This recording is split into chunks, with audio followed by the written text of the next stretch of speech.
Welcome back to Auburn Ed Talks, the official podcast of Auburn University's College of Education, recorded in the Francis and William Koshin Media Production Room at our new College of Education building. This podcast spotlights the people, ideas, and innovation shaping the future of education and beyond. Today's episode is a special one. We're bringing together three influential voices in Alabama education for a conversation about leadership, purpose, and what it truly takes to thrive as an educator in our state. Joining us are Alabama State Board of Education member Tracie West, College of Education alumnus and engaged council member Courtney Bass, and education specialist Kimberly Mitchell with the Alabama State Department of Education. And guiding today's panel is one of our outstanding student ambassadors. So let's get to talking.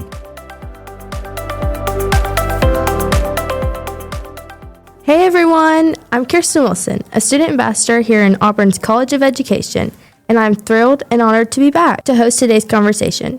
We have an incredible panel with us, leaders who have shaped classrooms, schools, and statewide initiatives. Thank you all for being here. Thank you. Thank you. Excited to join the conversation. Awesome. So before we dive into our topic today, let's first get to know each of you and just a little bit about your education roles in the state of Alabama. We'll start with you, Ms. West. Well, thank you so much for having me today. This is such an honor to be here. So I am a state school board member elected to serve District 2. Auburn University sits right in the middle of District 2, actually. And my role is a policymaker from the state level. So the way the state of Alabama works is the legislature passes education law and budget, and then the State Board of Education, along with the superintendent and Department of Education, pass policies that adhere to the law. Okay. All right. And then our next guest. My name is Courtney Bass. I'm an assistant principal at Liberty Park Middle School in Vestavia Hill City School System. As an assistant principal of a middle school, you never know what you're doing each day. It changes. But honestly, it is my job to be the voice of the people. And the people are the students, the parents, and most importantly, the teachers. That's awesome. I love that perspective. I'm in the middle school classrooms now this semester, so I'm getting a feel of the middle school students. It's the best place. It is. I love it so far.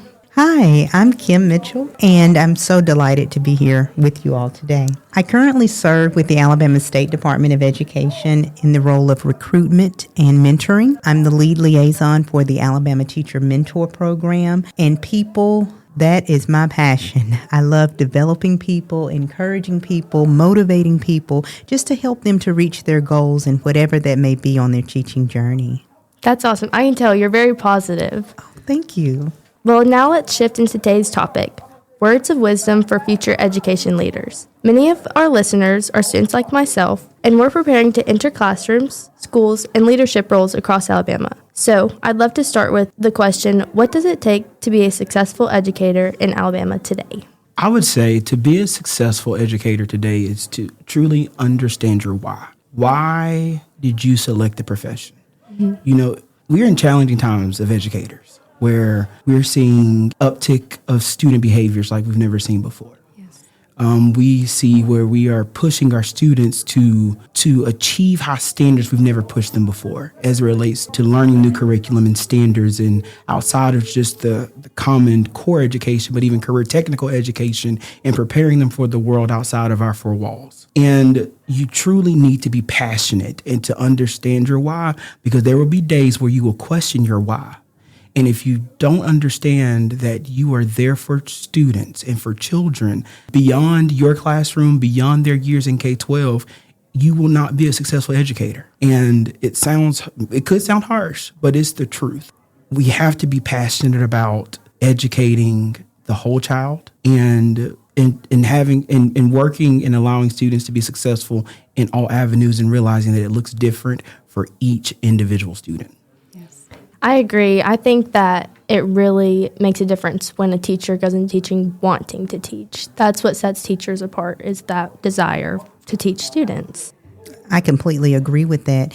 The passion piece is so important. But with that passion, in order for us to take care of the students like we need to, we cannot forget about ourselves. Self-care is so important, and for you to have longevity in this career, you have to make sure you're paying attention not only to your mental health, your physical health, but just taking the time to understand and realizing, going back to your why you're doing this and developing yourself professionally. It doesn't necessarily mean that you want to move into a different realm of education. You may want to continue teaching in the classroom, and that's wonderful, but pay attention to yourself so that you're growing right along with your students. I love that. I love that. I think staying abreast of major changes that are happening that are going to affect the classroom is really, really important. I heard a leader today remark that she wasn't aware of a certain policy that had recently been passed, and it's definitely could make a positive impact in her school. Oh, yeah, for sure. And so I think, we are asking so much of teachers and building leaders today,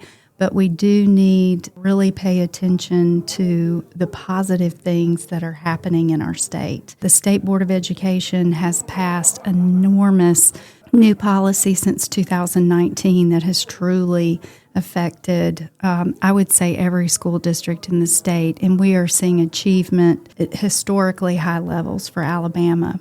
That only gets done with the teachers in the classroom doing the work. That's not a State Board of Education doing the work. We're setting the table for the work to be done. And so I couldn't be more proud of our teachers and our future teachers that are looking to going into the profession. And I'm just hopeful that our universities will do a good job of sharing information about what is changing. Mm-hmm. It is rapid change. Oh, yeah.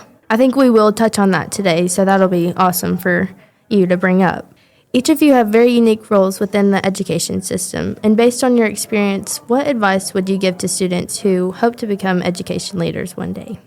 Leadership isn't a title. Leadership is influence and impact. So you can start exactly where you are and lead. You start by leading that classroom and being that lead learner and having those students continue to grow, not just with the instruction, but as the whole child, as Mr. Bass stated.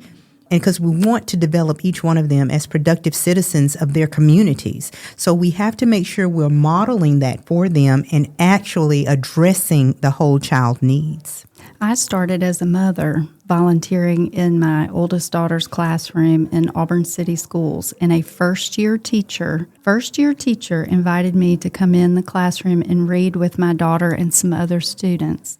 And that's where my passion began. I was watching young children struggling to learn how to read, and I thought, well, I can volunteer an hour a week. And that hour a week became PTA treasurer, and then PTA treasurer became a local board member, and then local board member became state board member. I'm a business person. I'm not an educator, so I'm really a non-traditional person in this role, but I believe anyone can serve. If you have dedication and care for education, there are a number of ways that students can grow and serve outside the classroom as well as inside the classroom.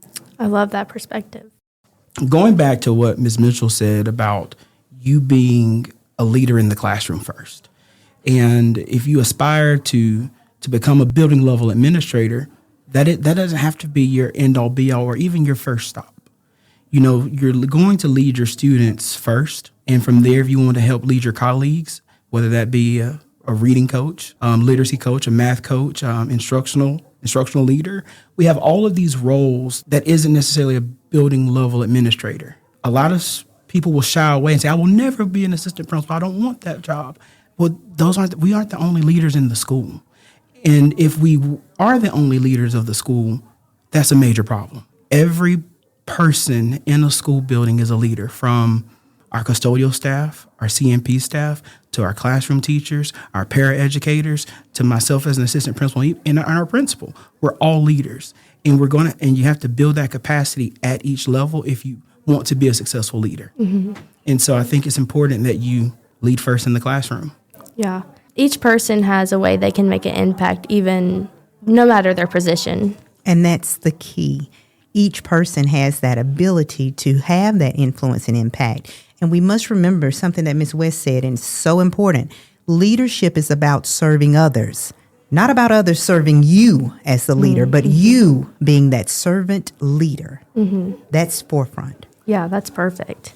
And I think it's evident in each one of us in our roles, where I think, and I don't want to speak for you all, so you can tell me if you disagree, I think that we are in our roles because we enjoy serving people and helping people. Yes. And that return on our investment, what that looks like. Yes. Seeing a teacher who struggled in something, overcome that, and her students are learning, or there's a lesson that we tweaked, or, there's a student he or she was able to build a relationship with, that brings me so much joy. Absolutely. Helping teachers or build those relationships, get to know those students. And once you do that, the teaching, the learning is easy. Mm-hmm. Absolutely.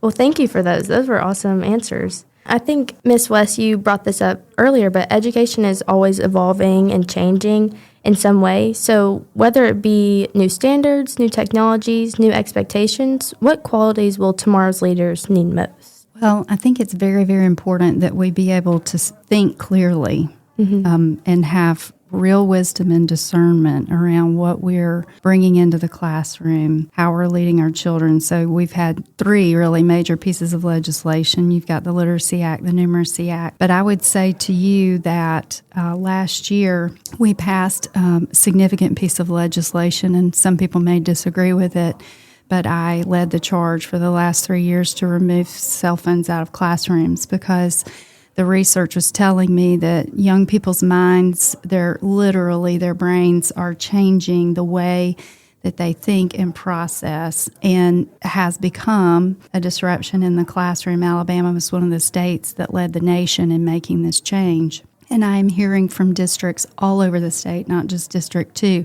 Teachers are happy, coaches are happy, bus drivers are happy, kids are engaged in the lunchroom again, they're laughing. Discipline issues are down in some districts by 70% just by removing cell phones from the classroom. Oh, wow. And the policy is set by the locals. We made a state level policy, and then we insisted that each district have their own policy and address the abuse of cell phones in the classroom. They're not in and of themselves bad. They're a tool, but we've allowed them to take away from teaching and learning. And I'm such a geek about stuff. When I get numbers and I see what a huge impact this has made in such a short period of time, I think it's only going to get better. I want to thank you.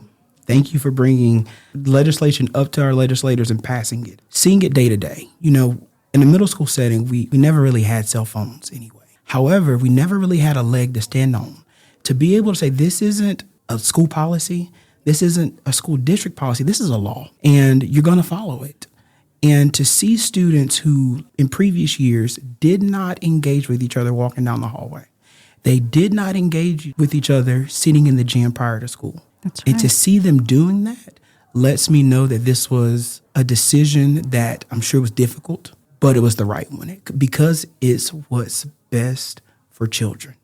I didn't even think about that perspective, like engagement student to student. I just was like, oh, it's a distraction. That makes sense taking it out. But that is a really big deal in middle school especially, is having that engagement with your peers. That's where you learn to be a friend. That's where you learn to talk and socialize. So many things happen between 6th and 8th grade. And so the state board just really decided that we were going to take it off the table and help our districts. We say sometimes in the world of policy, we'll give them some cover, and it was cover to do what needed to be done. Completely. To that point as well, as leaders, we have to learn to listen.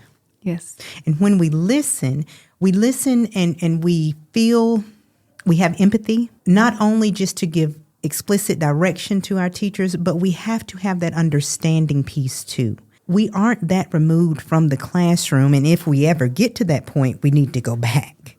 Because you have to understand at the center of everything is that child, and every single child in these classrooms matter.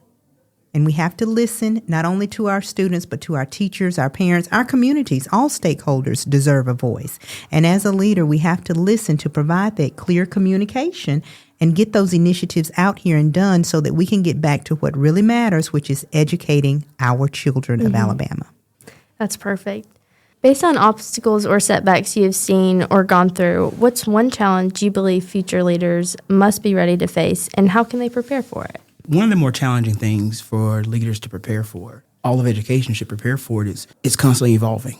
How best practices are changing. You know, what was best 10 years ago isn't what's best for children now. With new standards comes changing curriculum. That's new.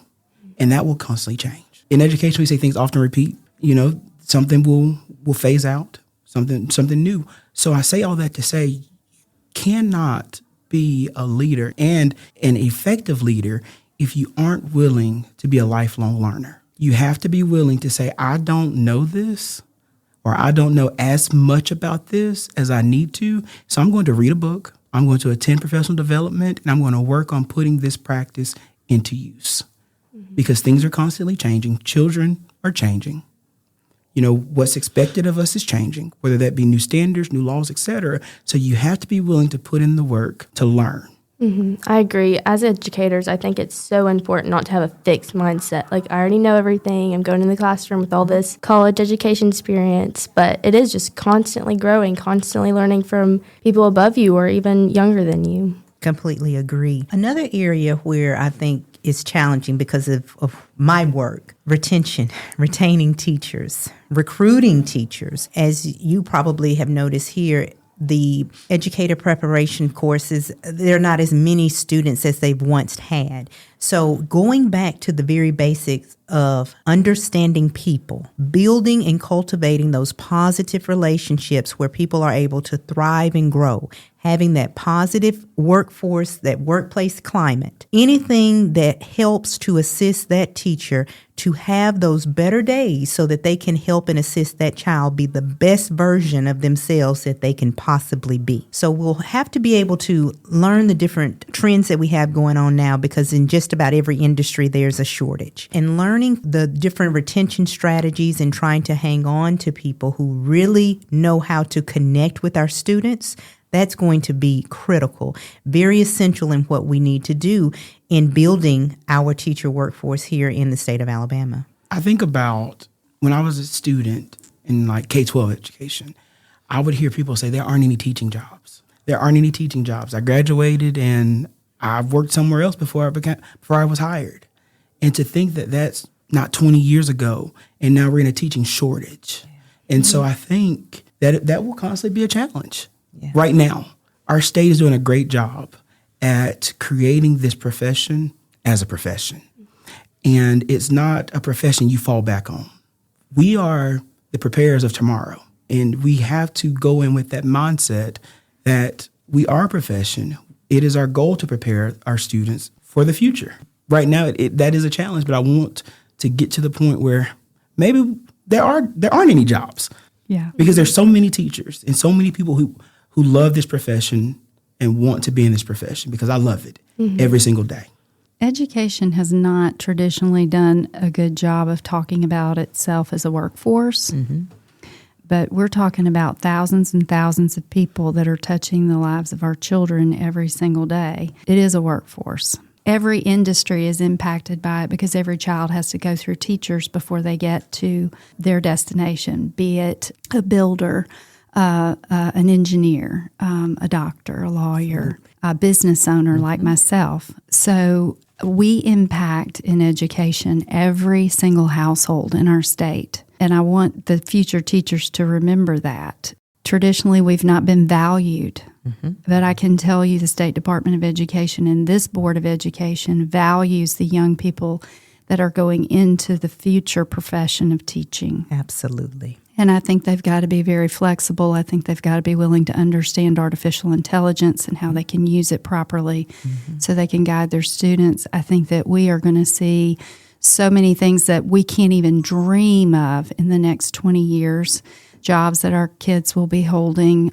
So it's a very exciting time, and I'm just really, really honored to be serving during this time. Oh, yeah, that's awesome. Amazing. And I do feel like your journey to becoming where you're at is so unique and so inspiring, because you don't always know what profession you're going into. So just hearing that, it's really eye-opening. And I think it's great to have people like Miss Tracie in these roles, because she can resonate with someone who isn't an educator and can speak to why this is a profession and it is important and it's not another educator. So her voice has power beyond an educator.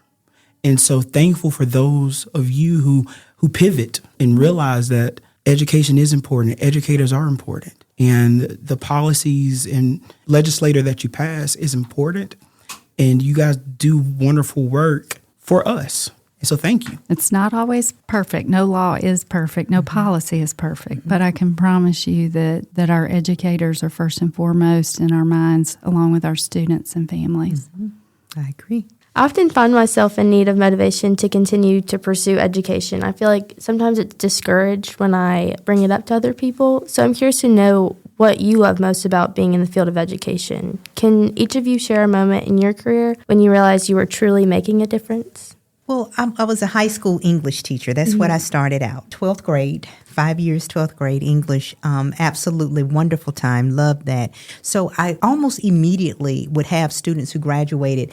They would reach back out. Hey, I really appreciate helping me. I took my binder. I'm taught English, so they had a binder, and I told them, whatever you do, take this binder to school with you.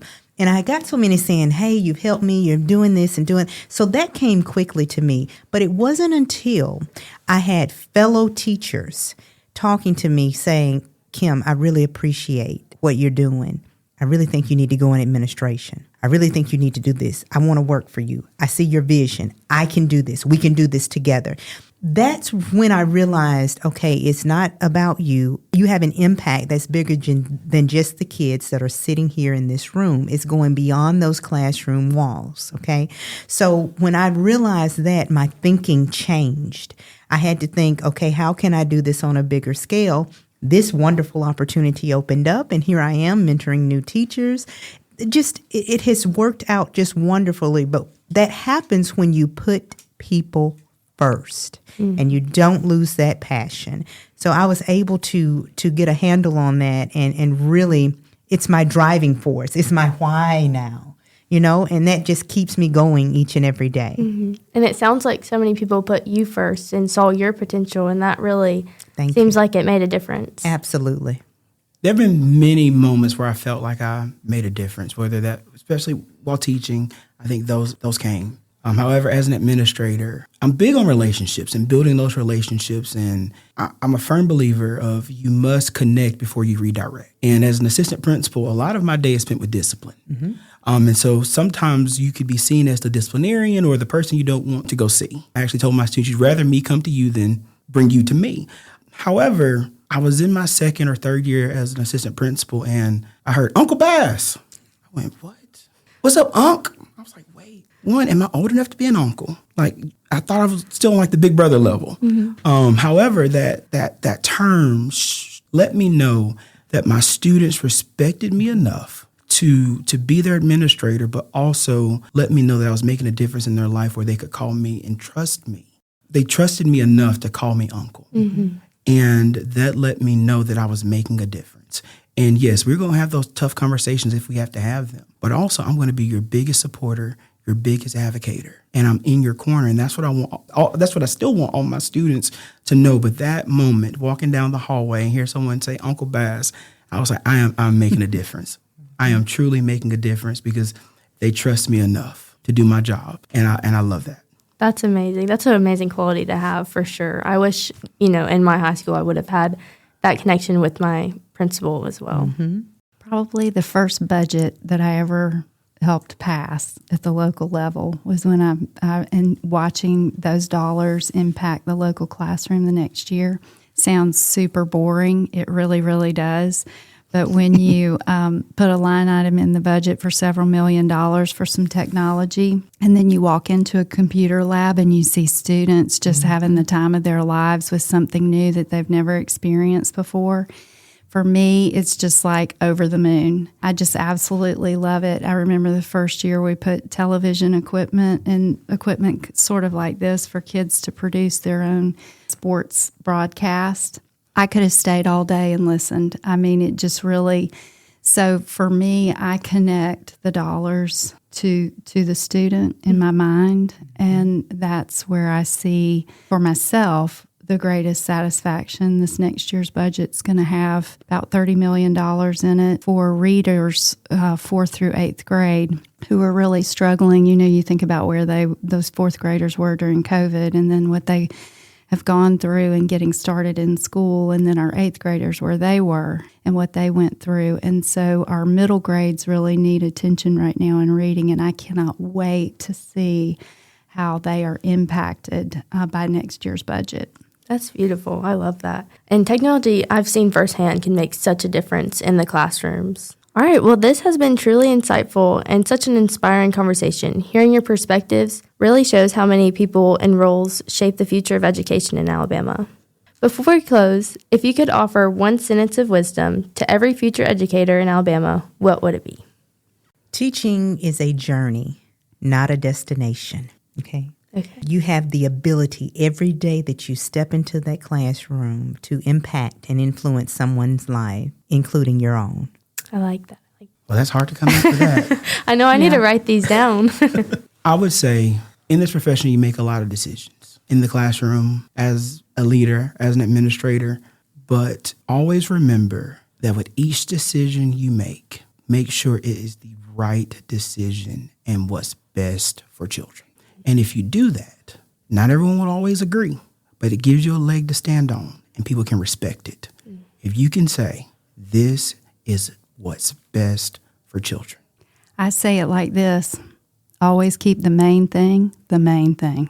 Okay, I like it. And that's our students. Mm-hmm. Well, thank y'all so much again. And thank you for sharing your wisdom and your passion for Alabama students. And thank you to everyone listening to Auburn Ed Talks. Be sure to subscribe for more conversation that elevates, empowers, and celebrates the world of education. War Eagle!